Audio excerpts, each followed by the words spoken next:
Tu s'ka asnjë lloj alternative me qarkullu asnjë gjë. Janë rreth 40-45 familje. Vetëm me kalu me kam, se me mjetë, jo. Me mjetë a krejt e pakalushme.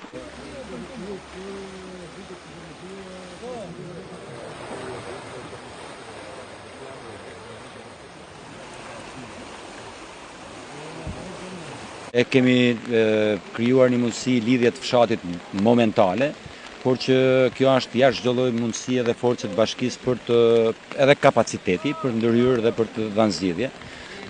Jemi bashkë me prefektin dhe drejtorin rajonal të AKMC-s për të shikuar dëmet dhe mësisht ju a kërkoj edhe këtu publikisht që ashtu si e diskutuam që të mund të sa më shpejt të një grup pune të specializuar që të mund të nxjerrim direkt nevojat dhe kur mund të bëjmë një ndërhyrje të emergjente. Ka shkëputje dhe dëmtimet rrugës rurale dhe kryesisht të lidhjes së rrugës njësisë administrative Kaqinar në zonën e Rrëshenit, që është rruga e Bukmirës. Ka në problematika në fan të dëmtimit qoftë edhe të turbinave, të urave, të lidhjeve të fshatrave me rrugë kryesore, por që aty është më mundshme rehabilitimi edhe me forcat dhe kapacitetet e bashkisë, cilat janë terren dhe po ndërhyjnë, por ato të cilat janë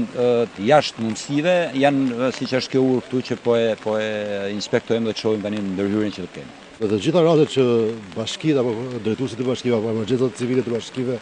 kanë paraqit problematika, ne në bashkëpunim me Agjencinë Kombëtare të Mbrojtjes Civile kemi qenë prezent, kemi identifikuar problematikën dhe rrjedhimisht pastaj ne do kërkojmë mbështetje nga strukturat e tjera të emergjencave civile për me specialistë, konkretisht me specialistë për kadës, për të vlerësuar situatën dhe për të propozuar mënyrat e zgjidhjes në mënyrë që mos të pengohet qarkullimi i banorëve të fshatit Jezull apo edhe furnizimi me ujë të pijshëm i këtyre banorëve. Por ndërhyrja e institucioneve apo ministrisë do të jetë gjithnjë suport kur problematika i të kalon mundësitë e bashkive apo të gjitha strukturave lokale apo territoriale.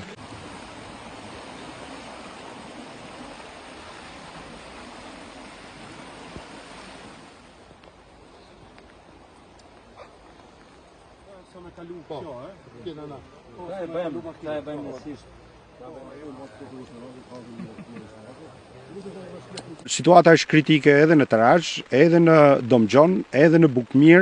dhe padyshim që projekt buxheti i cili sot po diskutohet dhe unë u detyrova të lej parlamentin për të ardhur direkt dhe për të parë edhe situatën nga afër, do i kërkojmë qeverisë dhe emergjencave civile që të vënë dorën dhe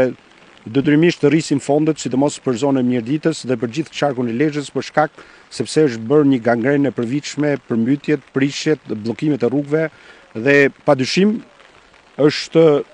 e pamoralshme që edhe diskriminimi që po ndodh me zonat e veriut në lidhje me buxhetin. Po ti shihni, buxheti nuk është asnjë dhjeta e qarqeve të cilët jepen në zonat e jugut. Unë kam theksuar edhe në komisionet përkatëse në diskutimet me ministrat respektiv, padyshim që ne si deputet të qarkut dhe unë bashkë me deputetet e tjerë do ngrejmë zërin në mënyrë që investimet të jenë investime dinjitoze dhe Mirdita